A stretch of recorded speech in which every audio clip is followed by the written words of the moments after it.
Dewa medis terkuat. Bab 711. Hahaha, dia tidak bisa bertahan lebih lama lagi. Cepat. Segel energinya dan bawa dia kembali ke istana raja, lalu kita selesai. Kasar. Kisah meraung berulang kali, matanya merah, dan dia bergegas maju tanpa ragu-ragu, tetapi dia dijerat oleh tuan muda itu lagi. Pada saat ini, dia hampir berada dalam situasi putus asa. Bahkan Xiao Zi tidak bisa menahan diri untuk tidak menunjukkan sedikit pun kepanikan di matanya. Ayah, maafkan aku. Namun, pada saat ini, teriakan pelan tiba-tiba datang dari sudut langit. Apa yang ingin kau lakukan pada gadisku? Para kaisar dewa yang sangat bersemangat dan tampak ganas itu bahkan tidak punya waktu untuk bereaksi sebelum mereka terhempas menjadi beberapa bola kabut darah. Apa? Bagaimana ini mungkin? Pupil mata tuan muda itu mengecil, dan bulu-bulu di sekujur tubuhnya berdiri. Dia sangat ketakutan. Kekuatan dahsyat yang tiba-tiba ini, bahkan dia tidak bisa menahan rasa dingin secara fisik dan mental.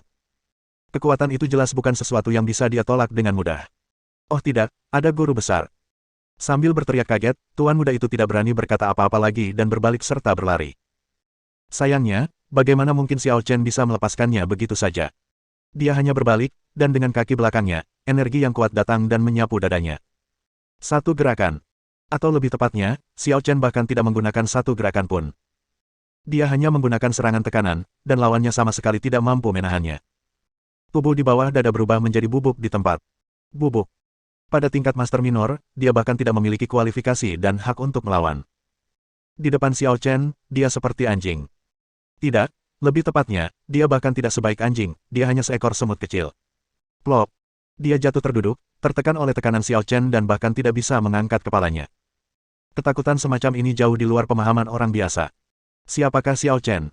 Bagaimana mungkin seorang guru besar tiba-tiba muncul di planet ini? Pertanyaan-pertanyaan ini terus berputar di benak sang guru muda. Ayah. Xiao Zi melemparkan dirinya ke pelukan Xiao Chen, matanya merah dan ekspresinya sedih, yang membuat Xiao Chen merasa tertekan. Kisah juga segera bergegas. Tuanku, saya minta maaf. Ini semua salah saya karena tidak melakukan tugas saya dengan baik dan membuat wanita muda itu ketakutan. Tolong hukum saya, tuanku. Jangan menyalahkan dirimu sendiri, aku tahu itu bukan salahmu. Xiao Chengsu membantu Kisah berdiri, lalu menatap tuan muda itu. Siapa kau?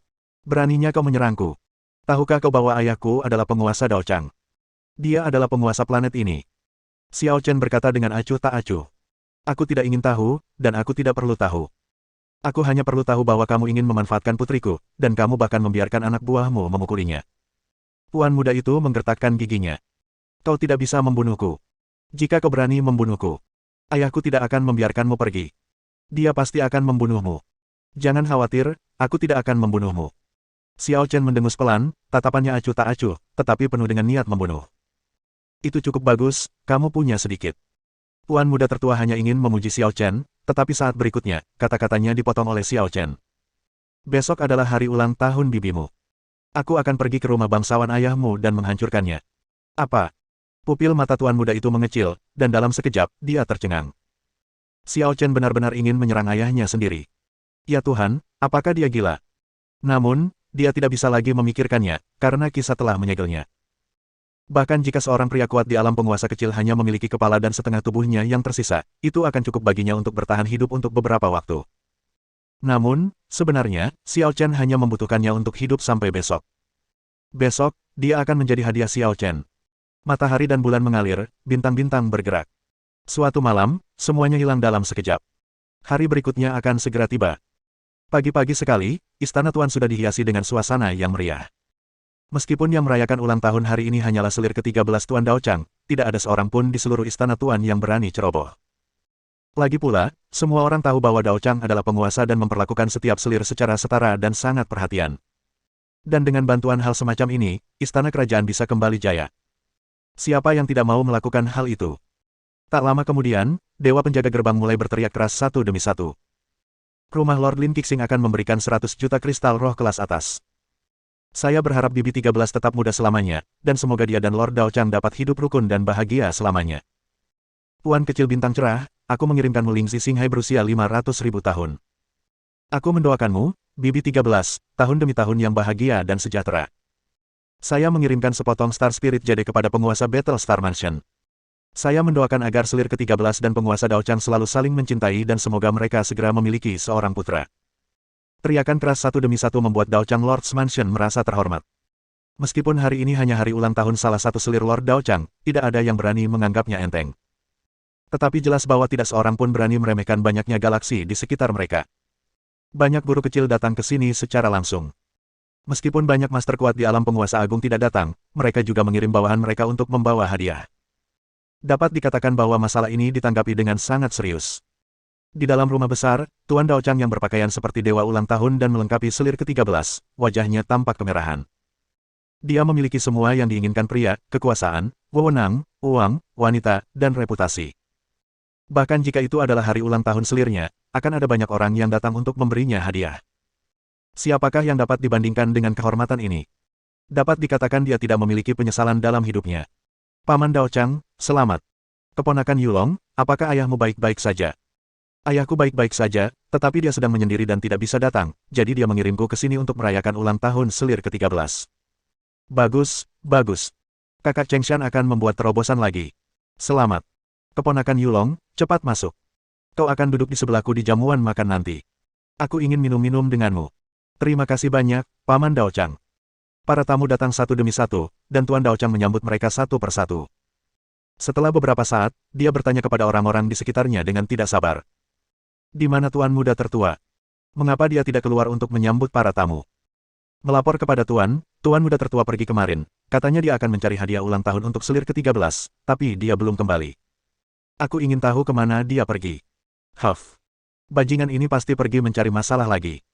Dia benar-benar kasus yang tidak ada harapan. Saat dia kembali, suruh dia datang menemuiku terlebih dahulu. Ya.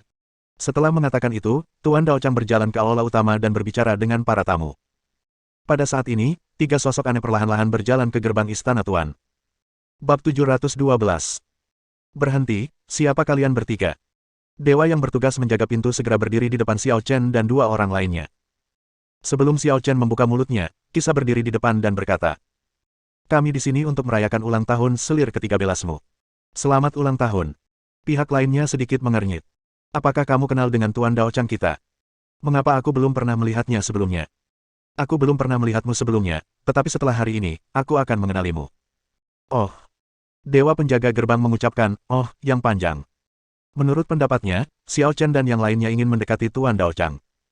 Mereka pasti berasal dari sistem bintang yang jauh, Siang Gelila. Tiba-tiba, mata pihak lain menunjukkan sedikit rasa jijik. Meskipun pihak lain hanya seorang penjaga gerbang, dia tetap tidak bisa menghindari temperamen seperti anjing itu. Tidak heran, bahkan setelah berkultivasi ke tingkat dewa, dia masih menjaga gerbang. Karena kamu di sini untuk merayakan ulang tahun selir ke-13 kita, hadiah apa yang kamu bawa? Kisah melambaikan tangannya, dan sebuah kotak kayu besar dilemparkan ke depan dewa. Ini hadiahnya. Pihak lain mengerutkan kening, berjalan maju dengan tatapan bingung, dan membuka kotak itu. Banyak orang di sekitarnya juga berkumpul, ingin melihat hadiah seperti apa yang telah dibuat Xiao Chen. Namun, ketika kotak itu dibuka, pupil semua orang langsung mengecil. Terutama dewa-dewa, dia terkejut, wajahnya langsung menjadi suram, dan dia berteriak. Puan Muda, bagaimana Anda bisa menjadi seperti ini? Puan Muda tertua berteriak. Dasar bodoh, tidakkah kau lihat bahwa ketiga bajingan ini yang bertanggung jawab? Cepat tangkap mereka. Cepat. Ya. Dewa baru saja mengangkat kepalanya ketika cahaya putih datang ke arahnya dan Kisah meninju dadanya. Kemudian, Kisah mendorongnya dengan kejam, mencengkeram rambut Tuan Muda tertua di Istana Bangsawan dengan satu tangan, menggendongnya, dan melangkah masuk ke gerbang Istana Bangsawan. Para pendeta yang datang untuk merayakan ulang tahun itu semuanya ketakutan. Mereka berdiri di sana dengan mulut terbuka lebar, mata terbuka lebar, dan leher terentang. Apakah yang kulihat benar? Mereka benar-benar melumpuhkan putra tertua Tuan Dao Chang. Dan mereka bahkan datang ke pesta ulang tahun selir Tuan Dao Chang untuk membuat masalah. Ya ampun, apa ketiga orang ini gila?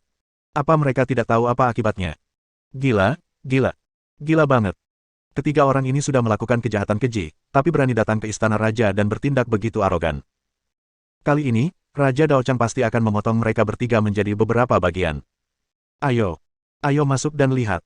Setelah Kisah bergegas masuk, para pelayan istana segera menemukannya dan Tuan Muda dalam tangannya. Dalam sekejap, banyak pelayan yang marah. Bajingan. Biarkan Tuan Muda kita pergi. Dasar binatang jahat, kau cari kematian. Namun, saat menghadapi para murid yang menyerbu, Kisah tidak kenal ampun.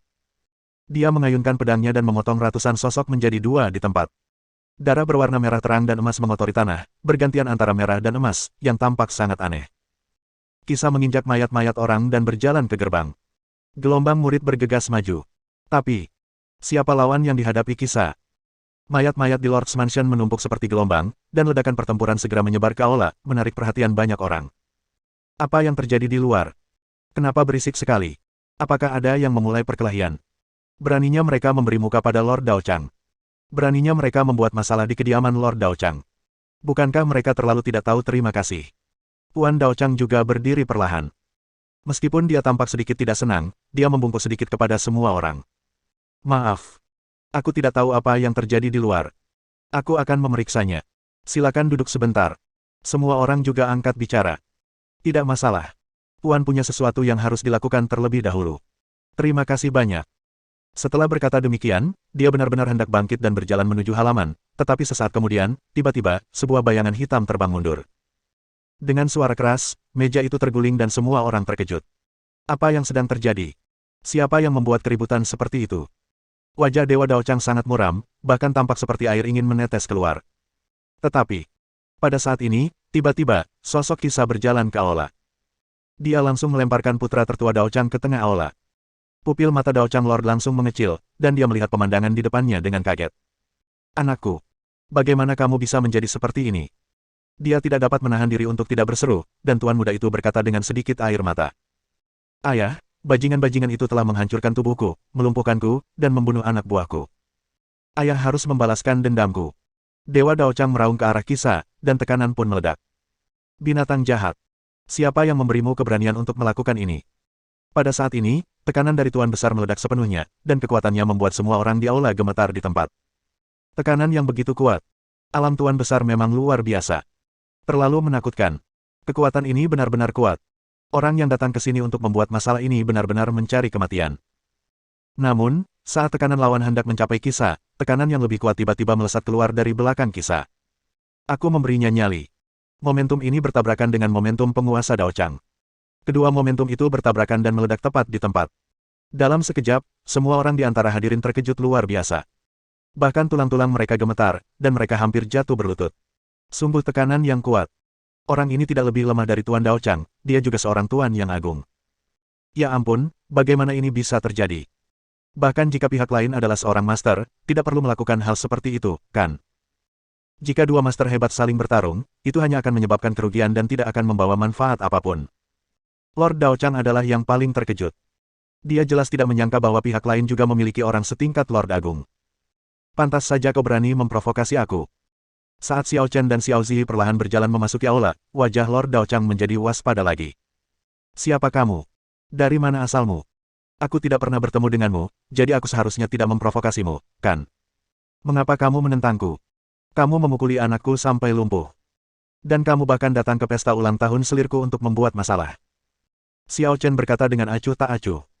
Aku tidak ingin merepotkanmu, tetapi putramu memanfaatkan kekuatannya untuk menindas putriku.